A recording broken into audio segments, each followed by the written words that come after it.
جو ہے وہ पावर शौकत अजीज के पास तो नहीं है। क्या फैसला ले सकता है?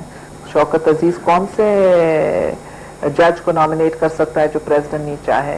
कौन से ब्यूरोक्रेट को नॉमिनेट कर सकता है? एमएमए फिर खड़ी हो जाती है, वो कहती है कि जी हमने लास्ट ईयर गुफ्तगू की तो हमारे ऊपर ठप्पा लगा दिया कि जी आपने डील कर ली है, अब ये खुद डील कर रहे हैं। उनने गुफ्तगू नहीं की, उनने हमें हमारा साथ छोड़ा, साल हमारे साथ बैठे और फिर हमारी ताकत को इस्तेमाल किया, हमारे साथ अपोजिशन का एक सिंबल बने और उसके बाद हमें छोड़ के राह में चल दिए।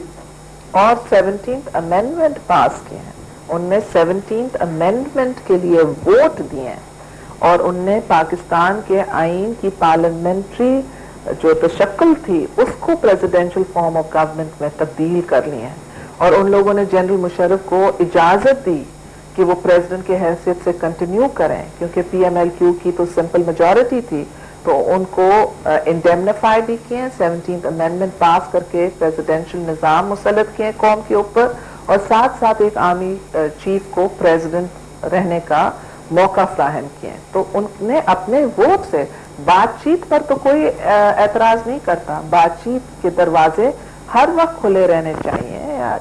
आखिर में इस्लाम के अंदर तो हम इज्मा की बात करते हैं, तो इज्मा की तलाश के लिए और कंसेंसस कायम करने के लिए बातचीत तो होनी चाहिए, मगर सेल आउट नहीं होना चाहिए। हमें एमएमए के साथ एतराज है क्योंकि उन्हें सेल आउट किए, उन्हें पार्लियामेंट में उठ करके अपने वोट दिए 17th अमेंडमेंट। कहेंगे जी पीपल्स पार्टी ने अपने एडमिट करते हैं आने के लिए नहीं, देखे ना मुशर्रफ को तस्लीम कर लिया। बात ये है कि अगर ऐसा होता है पहला सवाल ये कि वो तो एडमिट करते हैं हमसे गलती हो गई, वो तो पब्लिकली एडमिट किया है। जमात इस्लामी तो आप बात करें, एडमिटेड पोजीशन देखें ना, एडमिटेड पोजीशन क्या है कि एमएमए एडमिट करती है कि हमसे गलती होगी 17th अमेंडमेंट की। अब बहस किस बात की?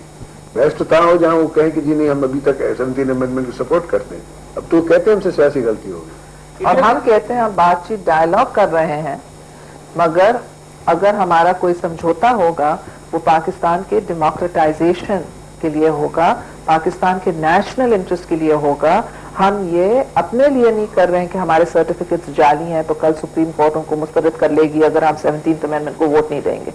हम अपने जात के लिए नहीं कर रहे हैं। जरदारी साहब 8 साल जेल के अंदर रहे, ये तवील अरसा था। उनको कितने दफा कहा गया कि हम कल आपको छोड़ेंगे अगर आप जलावतनी की जिंदगी एक्सेप्ट कर लें, मगर इन्हें नहीं एक्सेप्ट किए।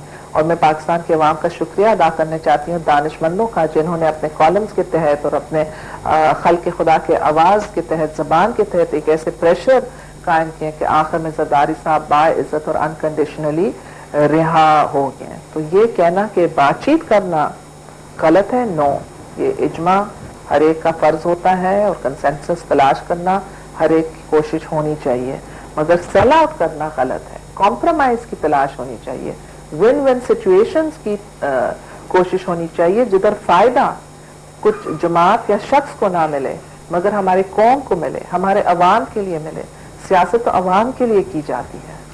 अभी भी डायलॉग चल रहा है, ये जो बयान आता है कि जी डेडलॉक हो गया, अभी चल रहा है जो हमने भी अखबारों में सुने कि डेडलॉक हो गया और उस अखबारी बयान के अलावा हमें कोई इल्म नहीं। लेकिन वैसे प्रोसेस चल रहा है बातचीत। ये तो अगर प्रोसेस शुरू हो जाए तो मालूम होगा, मगर इस वक्त कहते हैं डेडलॉक है तो डेडलॉक होगा। कोई खास मैसेज आप जरदारी साहब के थ्रू भेज रही हैं पाकिस्तान प्रेसिडेंट? प्रोग्राम का बाकी हिस्सा खबरों के बाद मुलाहिजा कीजिए। तो हम इनसे ज्यादा पिछले 8 सालों में मजीद ज्यादा समझने के ये समझते हैं, मगर साथ साथ जैसे हमारे कुछ पार्टी के अंदर लोग हैं तो कहते हैं कि जब भुट्टो साहब जेल में थे तो कहते थे पीपल्स पार्टी कबूल है माइनस जुल्फिकार अली भुट्टो।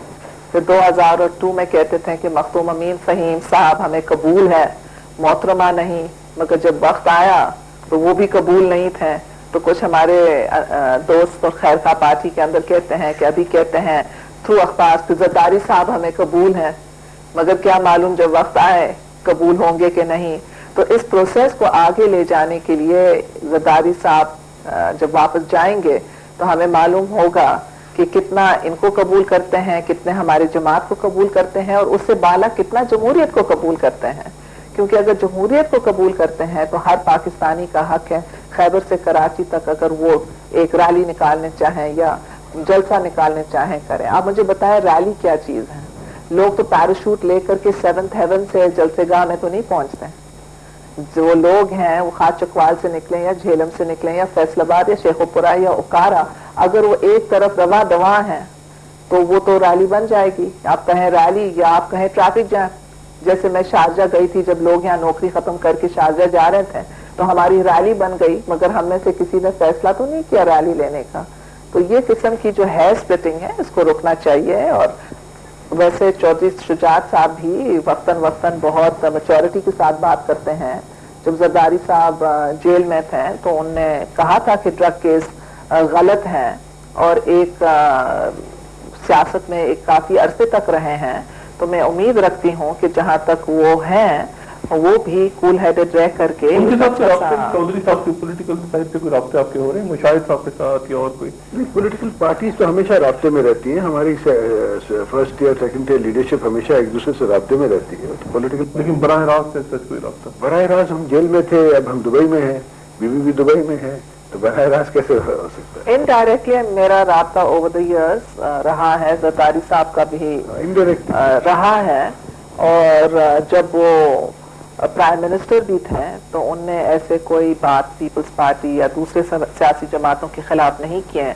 और अभी भी बुख्ती के जो मसला है तो उसने खुद सियासी हल निकालने की कोशिश की है, और वही बेहतर रास्ता है। और जब पीपल्स पार्टी की बात की जाती है तो बहुत से वेस्टेड इंटरेस्ट होते हैं जिनको खौफ होता है कि हमारी पोजीशन जाएगी। मैं आखिर में ये पूछना चाहूंगा कि आसिफ जरदारी साहब में क्या तब्दीली आई 8 साल में? वैसे ही हैं या आप इनको एक मुख्तलिफ इंसान के तौर पर देखती हैं इतने सालों बाद? जेल में रह कर के जरदारी साहब को मौका मिला बहुत कुछ सोचने का, अपने आप से बात करने का, और वो हर वक्त अच्छे इंसान थे। लोग उनको जानते नहीं थे तो गलत बातें जरदारी साहब के बारे में कर लेते थे, मगर हर वक्त अच्छे इंसान रहे हैं, एक अच्छे हस्बैंड रहे हैं, अच्छे बाप हैं।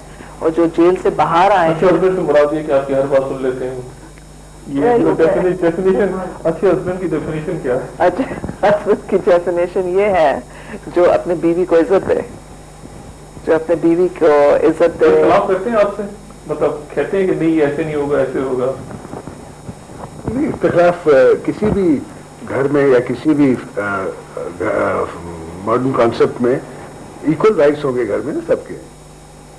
जिस बारे में मुझे ज्यादा पता होगा वहाँ मेरी एडवाइस ली जाएगी, जो ज्यादा तस्लीम करती हैं आप इस बातों की? कुछ बातें आपसे ज्यादा पता होती हैं, ऐसा होता है? देखिए, कुछ बातों वो ज्यादा जानते हैं, कुछ बातें मैं ज्यादा जानती हूँ। ये तो एक मैरिज में होता है ना, डिक्टेटरशिप तो मैरिज में नहीं चलता।